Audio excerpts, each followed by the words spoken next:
Okay, so the plan for today is basically to finish up chapter 8 with 8.6 solving radical equations, and then 8.8 switching gears a little bit to the complex number system, preparing us to move into chapter 9, talking about solving quadratic equations a little more generally than we've talked about before. Um, so a quick couple of quotes of the day or thoughts for today. So these are two quotes that one is attributed to Gandhi, but I wasn't able to confirm that, so I'm not really sure. People just say that it's from Gandhi, but no real source is given that I've been able to find. And the other seems to be misattributed to Seneca a lot, the the Roman Stoic. So I don't know the source of this one either, but both of them I think are good ideas and both relate to kind of the overall thought for today. So Gandhi supposedly said the future depends on what you do today, or something like the future depends on what you do in the present. And somebody somewhere said, luck is what happens when preparation meets opportunity. And I think this applies kind of to an intermediate or long-term view to a lot of you folks, right? You're taking college courses, you're planning to get a degree and planning to do something with that degree, move into a career path. And, on one hand, you might look at some folks who ended up down a certain career path and say, oh, that was really lucky that they had that opportunity or ran into that person at that time at just the right time. But if that same opportunity had presented itself and they weren't prepared for it, it wouldn't have been lucky. It would have just been a missed opportunity. So making sure that you're prepared for such an opportunity is important. And, so if you work hard, get your degree, get good grades, network well, all of those kind of things, they put you in a better place that when an opportunity comes around, you're able to take advantage of it. And all of that, of course, depends on what you do today or, in the next few weeks or few years, what elective courses do you choose to take? Do you want to, you have a little bit of flexibility in your educational path? Do you want to take it this direction or that direction? And I always tell students about one of the best assignments that I had done when I was in college. It was my freshman year, and it was as part of an English class. And, like most kind of math people, I didn't particularly like my English classes. Um, they were kind of the gen eds that I was like, I got to go to English class again. But this was an excellent assignment. It was part of an argument and research class. I think CCAC's English department offers a similar class. And uh, basically the point was to research your desired career path and see if it's still something that you want to do after you've researched it. A lot of people don't really think about this, but looking at some of the objective things like projections for salary or demand for your career path. You can go to the government website, Bureau of Labor Statistics, and you can look up average salary by state for, if you want to go into nursing or go into accounting or engineering, whatever it may be. You can look up the projected demand. Is the office estimating the demand will rise over the next 10 years, that it'll drop off, that it'll stay steady? So if you look at the objective metrics and see that the salary and demand are in line with what you expect for your life moving forward, then you can look at things more subjective. So you can say, for instance, shadow or interview somebody in the job that you want to do. If you're looking at a job where it's tough to say shadow somebody, you could interview them. You can ask if you could meet them for lunch and, chat about what a day in their job looks like. You could work part-time in a field that's kind of related to what you want to do, maybe a kind of a lower level job in that office, but if you're working in that office, you'll get some exposure to the job you actually want to do, or maybe volunteer. That might be another option depending on the field, to get some subjective experience with the field and see, is this the kind of thing that I would like to do, each day for a long period of time. Looking at things like the work environment and also things like personal demands, things like, what are the time expectations? At one point in my life, I thought that I wanted to go to Wall Street and work in a hedge fund until I realized that, working 80 to 100 hours a week in a stressful job really didn't line up with my personal life goals. It would be exciting and fun and rewarding, but that just wasn't the lifestyle that I wanted. Or also just demands on your cognition. You have a certain amount of mental resources to spend in a day, and the more you spend at work, the less you can spend other places. And the same goes for emotional, right? If you're a counselor or something, that requires a lot more emotional uh, outlay for your job, that maybe you have less of those resources to spend other places. Or physical, right? If you're working as a bricklayer or something, you get home and you don't want to lift a whole bunch of stuff and carry stuff around the house at home. So that's another thing to think about. So I think, like I said, I think this was the best assignment, one of the best assignments, probably a top five that I'd done in my whole college career. And I have to give credit to the English professor, Professor Lawson, who gave us this assignment. And so I looked into actuarial, and at the time it seemed to fit with what I wanted. A couple years later, my tastes and thoughts had changed, so I took a different path. But so yeah, and also luck is what happens when preparation meets opportunity. Like, I wouldn't have thought of teaching or being a college professor as my career path when I was a freshman at college, but by going to grad school, I had the chance to TA, to be a teaching assistant for some courses, found out that that's really what I enjoy doing. And I wasn't so big into the kind of business and finance, working in an office kind of job. And that's what brought me here. So that was lucky in a sense that I had that opportunity, that CCAC was looking for adjunct faculty at the same time that I was looking to expand my teaching experience. Um, but yeah, so somewhat lucky and somewhat uh, fortunate in that regard. Okay, so that's a little bit longer than usual for the quote of the day, but I thought it was an important enough idea um, that it warranted some discussion.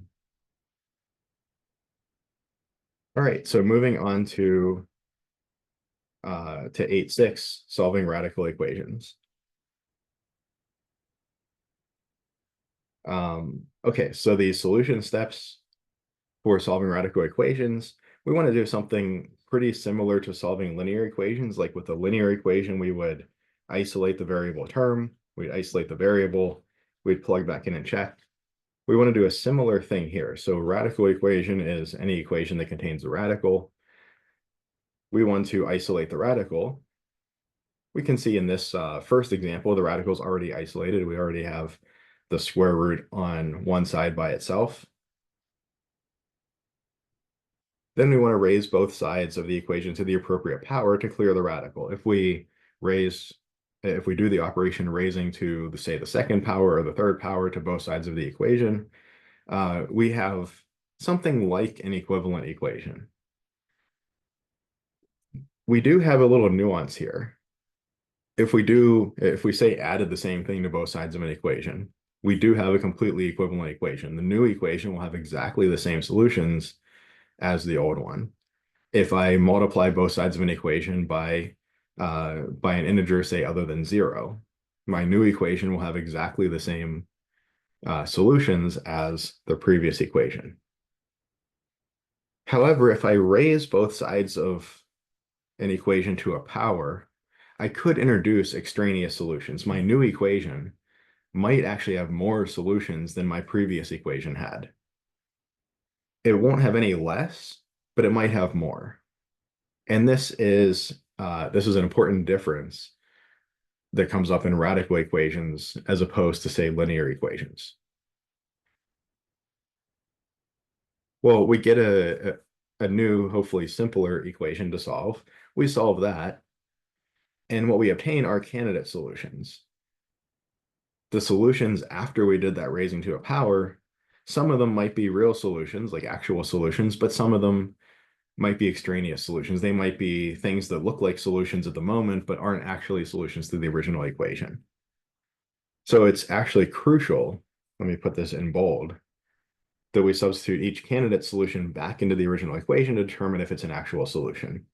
This is a crucial step here. Normally, the step where we say check your answer is kind of a nice step, right? It's like if you did everything correctly previously, you shouldn't need to do that step. You do that as a backup. You check your answer, say at the end of a linear equation, just because you might have made a mistake somewhere and this would help catch it.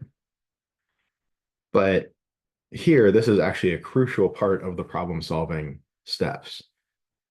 If you don't do number four, all that you have are a list of candidate solutions, and you don't know which ones are actual solutions or which ones are not actual solutions. So plugging back into the original equation is an essential step to determine, well, maybe this solution, okay, that's an actual solution, and this other candidate solution, that's an extraneous solution. Get rid of that one.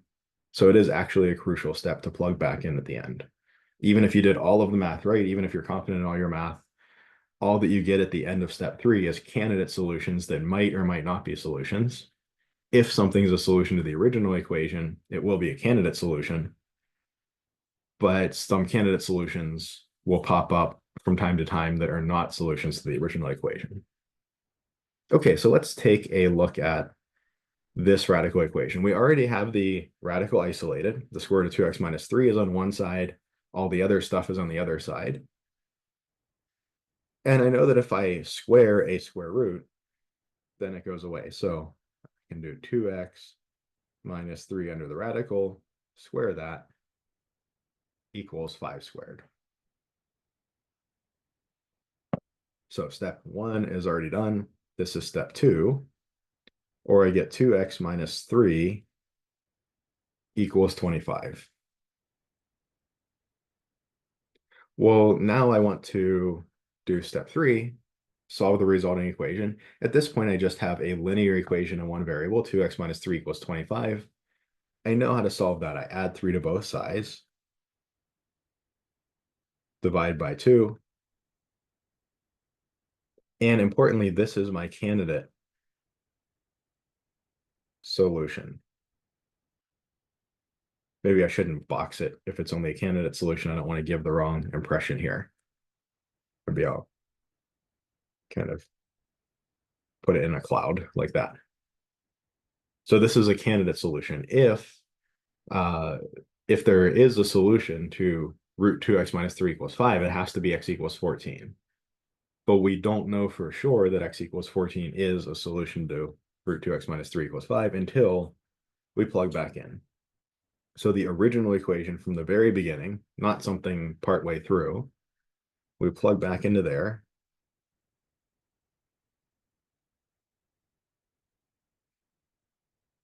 And we ask, is this true?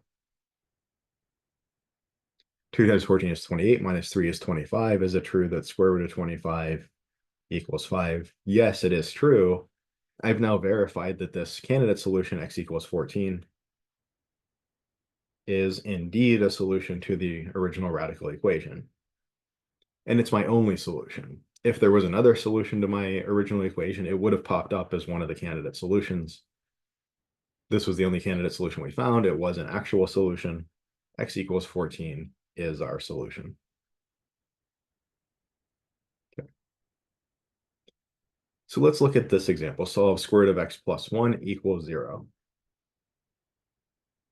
So again, the first thing we want to do here is isolate the radical, getting the square root of x by itself. So we get square root of x equals -1. We might already see the problem with this one, but let's suppose we don't. I've isolated the radical. This is a square root. If I square both sides, that gets rid of the square root.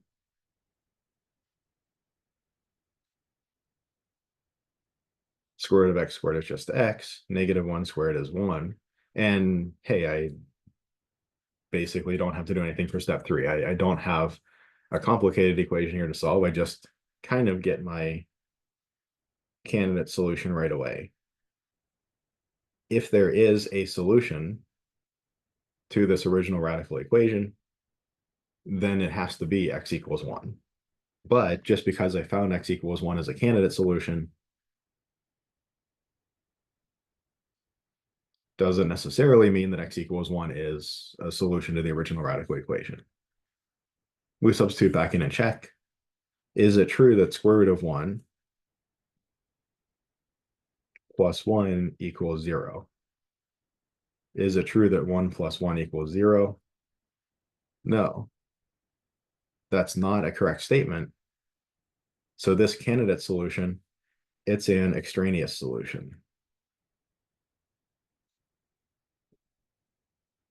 That solution was, in a sense, introduced through step 2, where we squared both sides. What's really happening here is that we know that square root of 1 is 1, of course. And on the right, we have -1. So we'd be kind of saying that it does 1 equal -1. Well, no, that's not true. But is the square of 1 the same as the square of -1? Well, yeah, that actually is true. When I square both sides, I kind of get rid of the information related to the sign of the entire side. So I could have minus something equals plus the other thing, which of course, or minus something equals plus the same thing is what I meant to say, which of course is not true, assuming the thing is not 0. But then if I square both sides, I destroy that information about the plus or minus sign, and now both sides look like they're the same. Or another way of looking at it is that the function x squared kind of has two distinct inputs that will yield the same output. So if I know that the output is the same, that doesn't necessarily guarantee that the input is the same. I could have one input over here and another input over here. The inputs could be different and yield the same output. This is not a one-to-one function as it's sometimes called. So that's really what's going on under the hood here. That theoretical explanation is a little less important than, you know, than the idea of just making sure that you always do the fourth step. We now have shown that this only candidate solution is an extraneous solution. It's not actually a solution to the equation. So there is no solution. And we can end up with situations where we have an equation with no solution. That is certainly possible.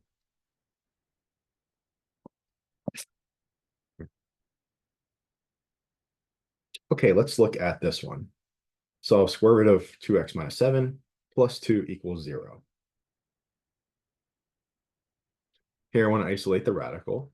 So I get square root of 2x minus 7 equals -2.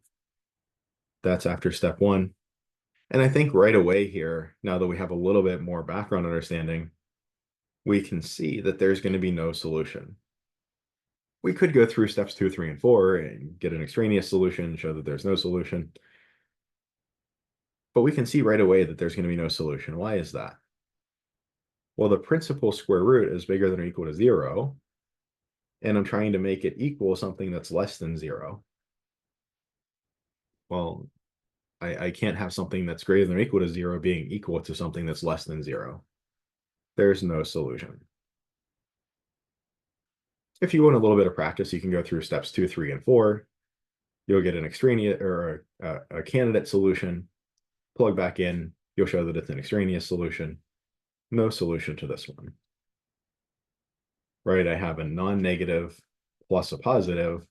How is that ever going to be 0? Okay, couple more examples to look at. So this one, solve square root of x minus 10 plus 10 equals x. So the x minus 10 is all under the radical, and the plus 10 is outside of the radical. Okay, so here, things are a little more complicated because I have an x inside the radical and one outside the radical.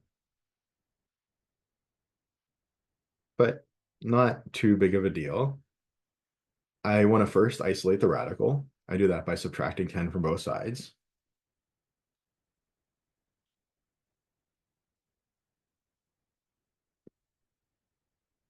I see I have a square root. I square both sides. Square root of x minus 10 squared, that just gets rid of the square root.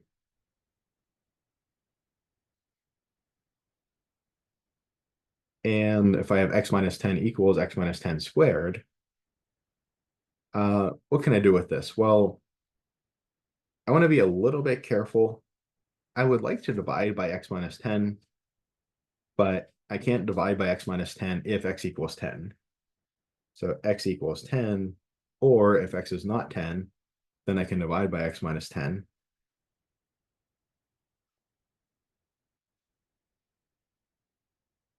So if I divide by x minus 10 on both sides, then I have x minus 10 on the right equals 1, or x equals 11. I could have taken a stricter approach here, and I could have done x minus 10 squared minus x minus 10 equals 0. I can factor in x minus 10 out of these two terms, leaving me with an x minus 10 here. Minus 1 equals 0.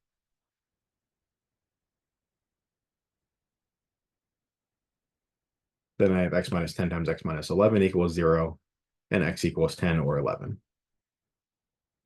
So I could have done this more strictly if I wanted to, or I could use this dividing out approach. But I do have to be careful if I want to try to divide by x minus 10, that I make sure that I'm not dividing by 0.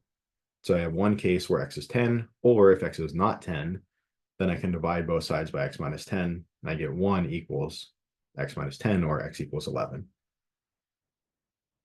So this would be, so 2, this is part 3. So my candidate solutions,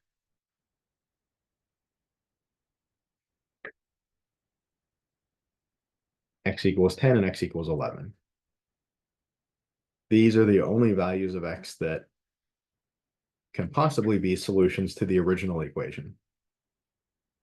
But again, this process of squaring might have introduced extraneous solutions. Let's check in our original equation. This is step 4.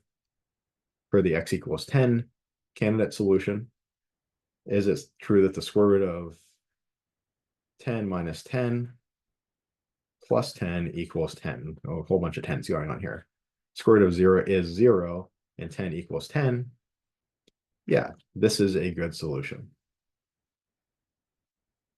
What if I plug in 11? Is it true that the square root of 11 minus 10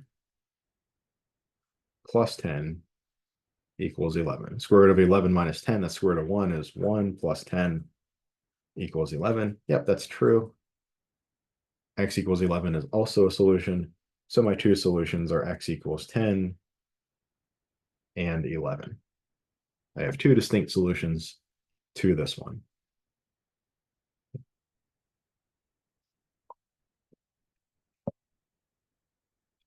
Okay, and then one last one. Here we actually have two radicals. I have two radical terms, square root of x minus 2 plus square root of x equals 4. How do I handle this? Well, I want to kind of follow my same strategy as above. I'm going to pick one of these radicals to isolate. Maybe I'll choose to isolate this one. So I have square root of x minus 2, oops, x minus 2 equals 4 minus square root of x. Now, just kind of looking at the square root of x minus 2 radical, I could get rid of that square root by squaring both sides. Let me just follow that path and see what happens. Be careful that you square this entire right-hand side, and that you square it out properly. Remember that a binomial squared is not just like the sum of the squares of the two terms or something. We have a cross term. So 4 minus root x times 4 minus root x is going to be 16 for my first. My outers are minus 4 root x. My inners are minus 4 root x minus 8 root x. And then minus times minus is plus. Root x times root x is x. Unfortunately, I still have a square root of x floating around. However, note that I started with two radical terms, and I ended up with only one radical term. I've made progress. I haven't gotten all the way to my solution, but I've made progress. So let's go ahead and write this down here.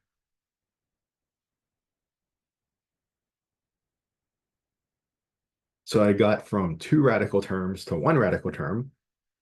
And hey, I think if I follow this process again, simplify everything, isolate the radical term, or isolate the radical, square both sides again, because it's a square root, then maybe I'll get rid of the radical altogether. So let's try that. Okay, so let's try to isolate the radical term. If I add 8 root x to the other side, if I add 2 to the right side, this gives me 18 over here. So I've taken care of that term. I've taken care of these two. And if I have x on the left side and x on the right side, I can just subtract x off both sides and they just cancel. So where's my blue marker? There we go. This one and this one just go away. Or I get root x equals 18 divided by 8. Now I square both sides.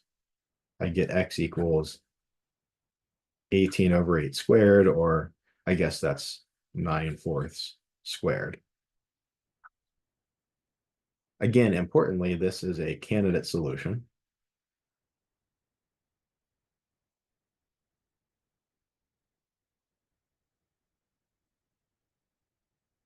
Where was that? So this is,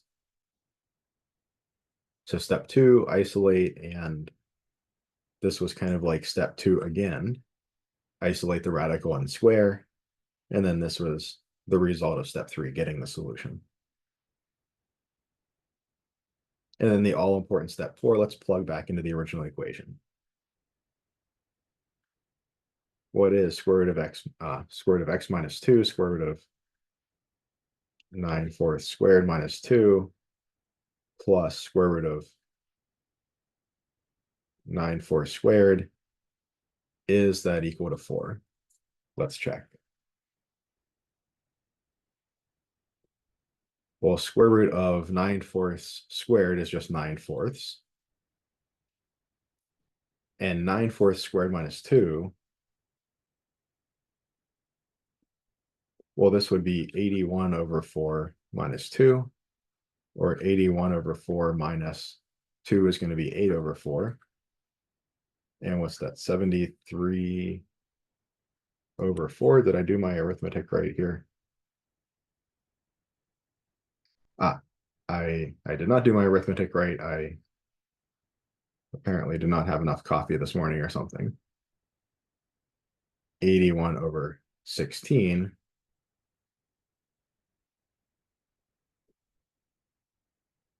Four squared is 16. And this gives me 81 over 16 minus 32 over 16. So that gives me 81 minus 30 is 51. So that gives me 49 over 16. So I'm looking to do a square root of 49 over 16. Or this gives me 7/4. Is it true that 7/4 plus 9/4 is 4? 9 and 7 is 16. Divided by 4 is indeed 4. So my candidate solution is an actual solution. It's the only solution we have for this equation. So my actual solution is x equals 9/4 squared, or if we wanted to write it as 81 over 16, not 81 over 4, that is our one and only solution.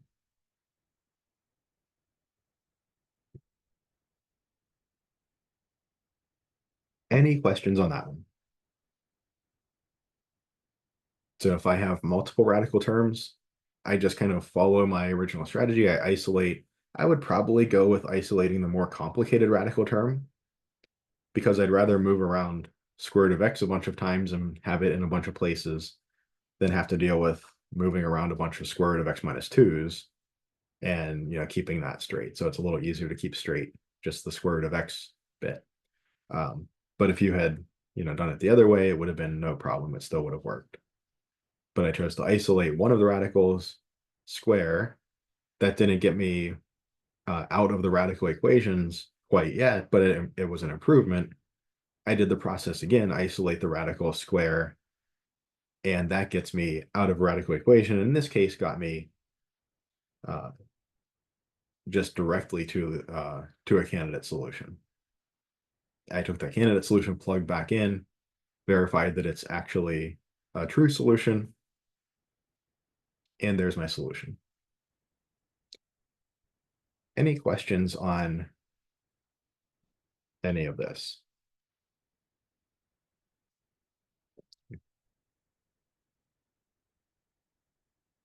Any questions on anything with radicals, anything so far in chapter 8 at all? All right, so moving on to 8.8 then, we're going to skip 8.7, talking about radicals coming up in functions. It's a minor point, but just like we've seen, functions before, linear functions or whatever it may be, quadratic functions, we can have functions that have radicals in them. I don't think anything groundbreaking about that. So 8.8, we're jumping into the complex number system. In most of our math courses, even in the calculus sequence and most of differential equations and linear algebra, we really stick to real numbers. But it turns out the complex number system is actually quite important. If we want to be able to solve kind of reasonable equations, sometimes we take a look at an equation and we say, okay, I can solve this with this number system, but if I make a small tweak, this number system doesn't solve this anymore. I need to expand to a larger number system. So for instance, if I want to solve x plus a equals b, if b is bigger than a, so I have like x plus 3 equals 7, then x is a natural number. Because x equals b minus a is going to be a positive number. Here, look, a and b are natural numbers.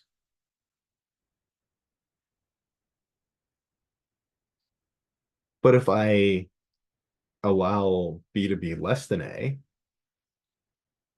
so if I get rid of the assumption that b is bigger than a, if b is less than a, if I have x plus 7 equals 3, x has to be negative 4. I need to allow negative numbers. So I need to expand my natural numbers like 1, 2, 3, 4, 5, to allow for their negatives.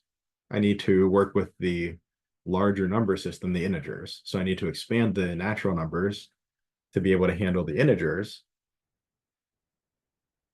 so that I can get rid of this assumption here and be able to solve any equation x plus a equals b, where a and b are natural numbers.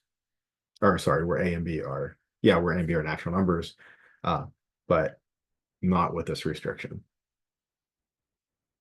I have a similar kind of thing here. Let me erase this.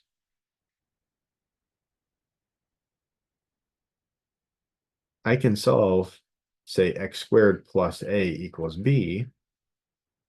Well, if b is bigger than a,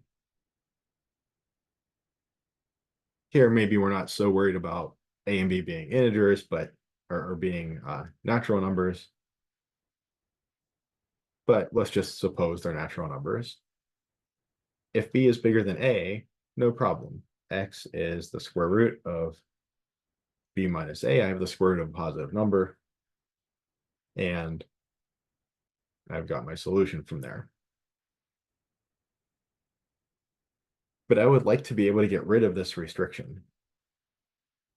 I would like to be able to solve x squared plus a equals b, essentially for any a and b that I can put in here.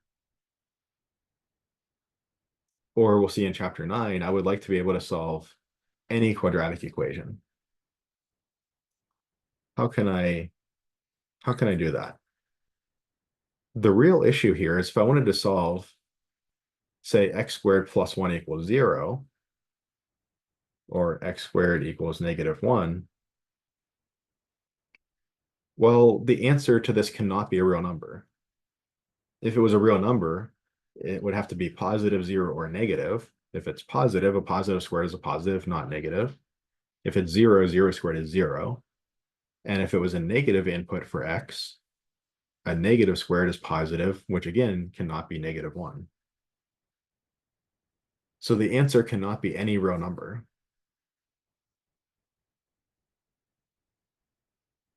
X is not a real number.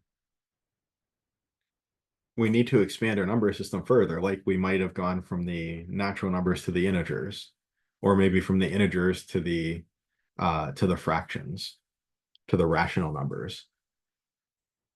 Or maybe for things like x squared equals 2, going from the rationals, going from the fractions to the real numbers, right? Square root of 2 cannot be written as a fraction, but we could write square root of 2, and that would be a reasonable thing uh, to write down. That's a real number. Now we need to expand further. We need to expand to include the so-called imaginary numbers. Now, why are these imaginary? Well, we can think of counting things. I mean, we can think of, if I have one apple or two apples or three apples, those are natural numbers.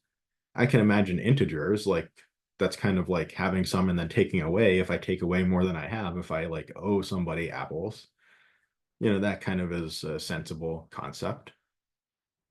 And it's like I've promised them a bunch of apples that I now need to repay. Fractions, again, we can make just based on ratios of integers. We can understand that kind of in terms of real things. But I think these imaginary numbers are a little more abstract. And I think that's why they get the name imaginary. So we need to expand our number system to include these imaginary numbers to allow us to solve equations like this one. So we define the positive solution of x squared plus 1 equals 0, kind of the simplest of these x squared equals negative number type equations.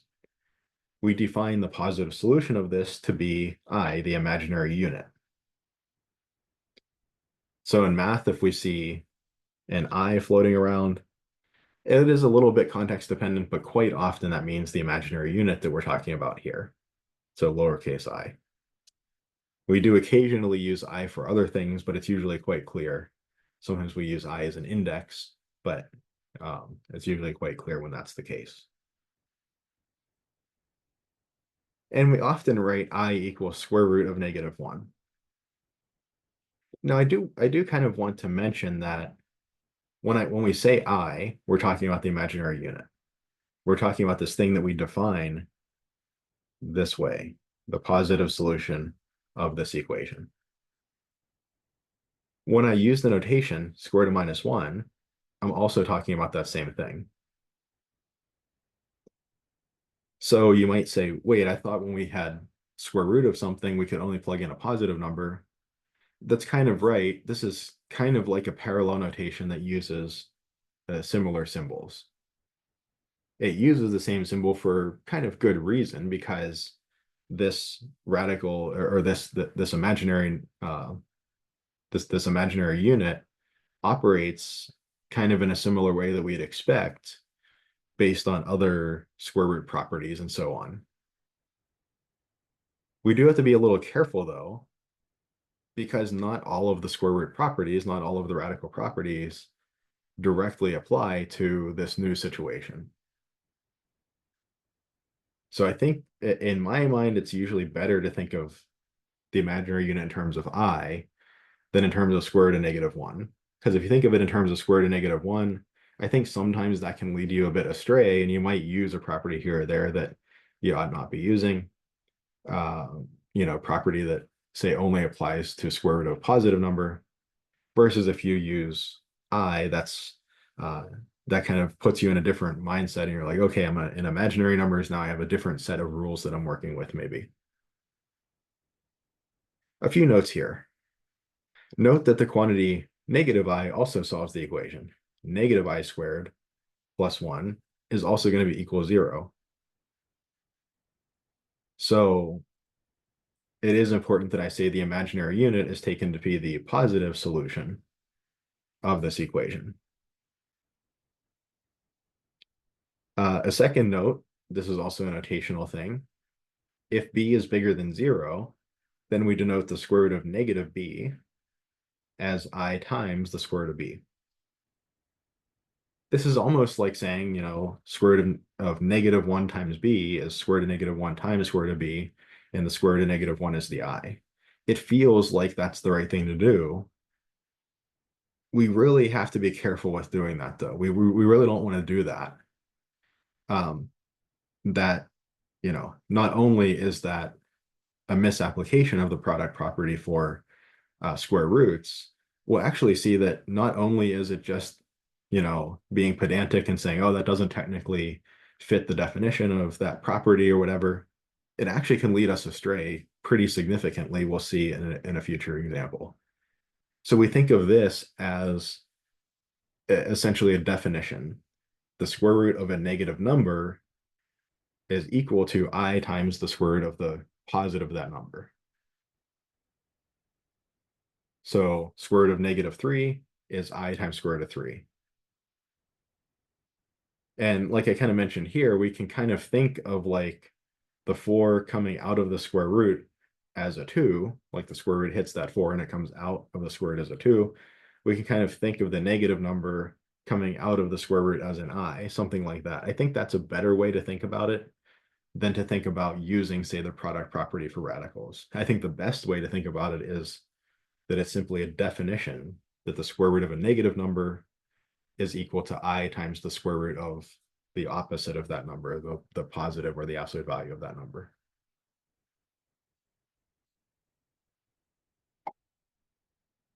So note 3, note 3.1, our book uses some definitions that I find a bit strange.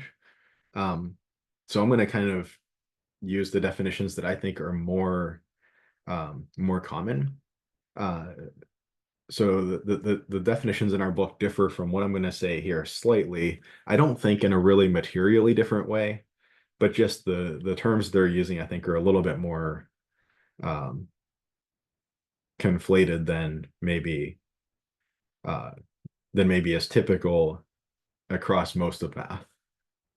Kind of unfortunately, there's not like the American Math Association like dictionary of math or something that says this is what these words mean and this is what these symbols mean and so on. It's really interesting that the linguistics of mathematics, like how we can all talk about the same stuff using the same words and symbols, and we all pretty much understand one another, but there's no central authority saying like this is what this thing means.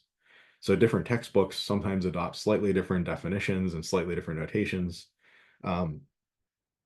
So in my mind, when I say an imaginary number, this is the product of a real number and the imaginary unit. In other words, it's like C times I, like 3 times I, or negative 2 times I, or pi times I, or square root of 2I, anything like that would be an imaginary number.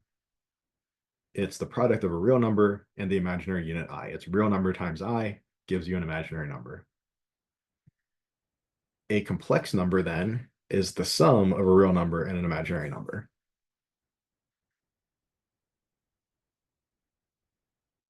So if I take my imaginary unit, if I multiply that imaginary unit by a real number, that gives me an imaginary number.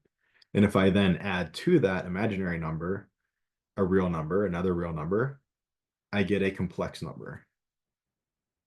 It has a real part, A, and an imaginary part, BI. Our book, I think, defines an imaginary number as A plus, what is it, like A plus BI when B is not 0. And then like a complex number is like A plus BI without the restriction that B is not 0, where B is allowed to be 0, something like that. I think it's a very strange way to do the definitions. This is the way that I've seen the definition everywhere else, so we're going with this definition. An imaginary number is the product of a real number and the imaginary unit, and a complex number is the sum of a real number and an imaginary number. And in both cases, A, B, or C could be zero, or zero is a legitimate real number. There's no reason to be super worried about getting rid of zero. And note 4, something really interesting about the complex numbers is that they are closed under the 4 arithmetic operations. They're closed under addition, subtraction, multiplication, and division when the denominator is not zero. So in other words, if I take a complex number and add another complex number to it, the result is a complex number. Same if I were to subtract 2 complex numbers, the result is a complex number. If I multiply 2 complex numbers, the result is a complex number, a plus bi. And also, if I divide 2 complex numbers, as long as the denominator is not zero, in which case it blows up. If I divide 2 complex numbers, the result is a complex number. That's kind of interesting, right? I mean, if I divide 2 integers, maybe the result's an integer. 4 divided by 2 is an integer 2. But most of the time it's not. 3 divided by 5 doesn't give me an integer back. So that's pretty interesting. The complex numbers are closed under addition, subtraction, multiplication, and essentially division. And the simplest form of complex number is a plus bi, where a and b are real numbers. So here, when we say, I have some expression in complex numbers, even if it's a quotient, like, 1 plus 2i divided by 3 plus 4i, I can do some manipulations to get that into, 5 plus 6i or something like that, where there's no i's on the denominator anymore, where it's just real number plus real number times I. I can always get into that situation, a plus bi, regardless of my starting point, whether I'm adding, subtracting, multiplying, dividing, or doing multiple operations to a bunch of complex numbers. Okay, so let's just run through some examples here, working through the operations on complex numbers. So let's write in terms of I and then simplify. Again, I really don't want to try to use anything resembling square root properties while I have negative numbers under my square root. So the first thing that I'm going to do is I'm going to write this as I times the square root of 100. So the square root of negative 100, that's the square root of a negative number. That's equal to I times the square root of the positive of that number, I times the square root of positive 100. And now this is just a regular old square root. Square root of 100, well, I know that that's 10. So that's I times 10, or typically I'd write that as 10i.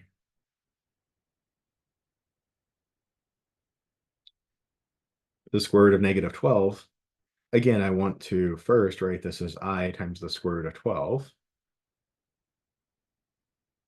Now, square root of 12 is the same as any other old square root. I might recognize the 12 is 4 times 3. The 4 can come out as a 2. And I would typically write this as 2 square root of 3i. I might put parentheses around this, or I might put a little tail in my square root here. When you have some stuff floating around immediately after a square root, sometimes it's a little hard to see whether it's under the square root or not. So just to make sure that we don't think that we're like taking the square root of I, which is a whole other ball game, by the way. That's something we're not covering here. But so 2 square root of 3 times I.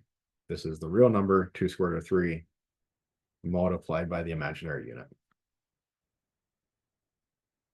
Or if I had, say, square root of negative 72 plus square root of negative 8, again, before I do anything with these radicals, let me get them in I form first. So I square root of 72 plus I square root of 8. Now 72 I know is 9 times 8, or this is going to be 3 root 8 times I plus root 8 times I. At this point, I see this is going to be, well, this is just like a unit. I have 3 root 8 times, 3 root 8 of something plus root 8 of something plus 1 times root 8 of something. I have 4 root 8 I.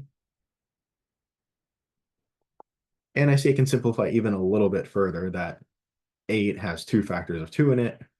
So I can do 4 times 2 is 8, square root of 2 times I. And I think that is as simple as I can make it.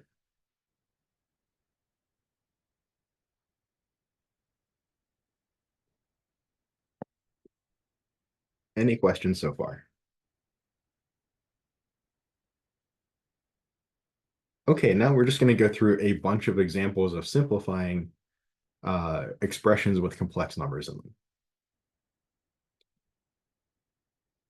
If I'm adding or subtracting complex numbers, if I have different terms, what are like terms in terms of complex numbers? Well, real terms are like terms with other real terms, and complex terms are like terms with, or imaginary terms are like terms with other imaginary terms. So if I break, so I have one complex number plus another complex number, but I see that really this is just a sum. So this is like 7 minus 4i plus -2 plus -6i. Maybe I'll actually write that this way, -6i like that. So I notice that I have a real term and a real term, and I have an imaginary term and an imaginary term.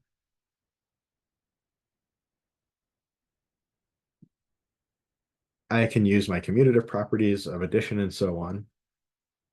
7 plus -2 plus, let's say, -4i plus -6i.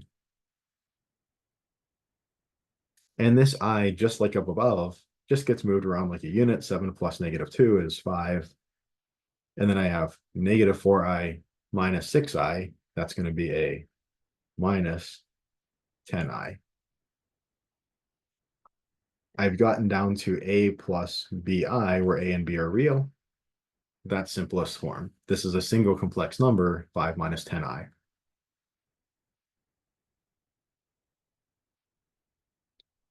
I have something similar here. I have complex number minus complex number. But I can really just treat this arithmetically. I just have -2 plus 5i minus a -5 is plus 5 minus 6i. I basically just treat my I almost like it was a variable, almost like it was an x or something like that, when I'm evaluating for whether or not I have like terms. So -2 plus 5 for my real parts is +3. And for my imaginary parts, plus 5i minus 6i is minus I. So the difference of these two complex numbers yields a complex number 3 minus I. That's in simplest form because it's just a regular or complex number, a plus bi. Here a is 3 and b is -1.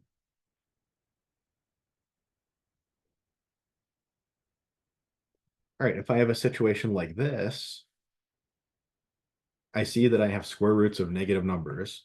The very first thing that I want to do, just to kind of play it safe,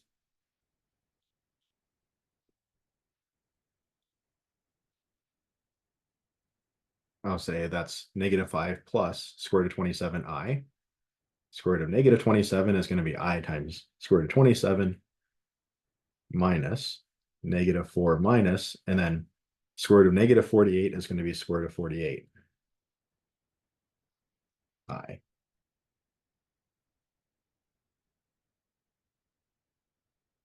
And now let me get rid of these parentheses. -5 plus root 27i minus a -4 plus 4 minus a negative or plus square root of 48.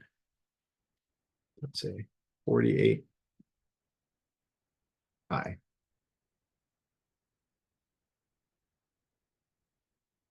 For my real parts, I have -5 plus 4 is -1.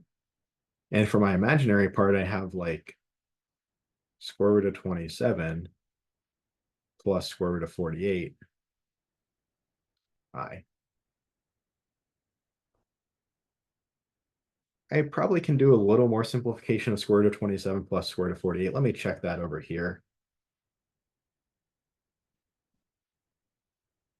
I see 27 is 9 times 3, or that's 3 times square root of 3. And 48, well, 48 is 3 times 16, right? The 16 can come through as a 4 root 3. So this is actually all just 7 root 3. So it's -1 plus 7 root 3I.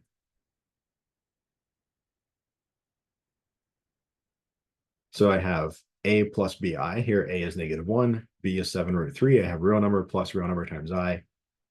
Note that I could end up with a complicated real number, right? I could, like in another situation, end up with -1 plus root 3 minus root 2 plus 5 I. Like there's nothing that I can do with this, right? Like this real number, it's very messy looking, but it's as simple as it can get. This would still be simplest form. This doesn't apply to this situation, but in another problem, I might end up with something like this. This is simplest form. Square root of 3 minus square root of 2 plus 5. I can't do anything to simplify that real number, but I still just have real number plus real number times imaginary unit. My real number could look messy. It could look like this. It's a little messy. Or it could look like this. That's quite messy, but it would still be in simplest form. And let's come down here.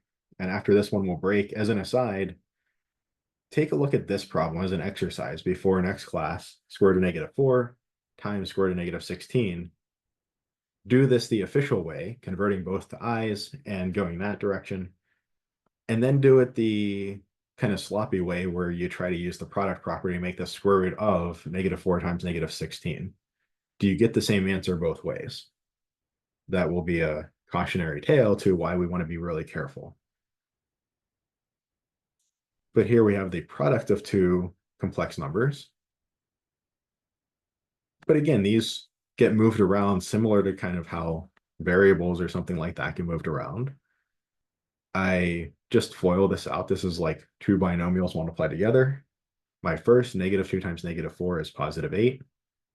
My outside, -6i. My inside, plus 20i.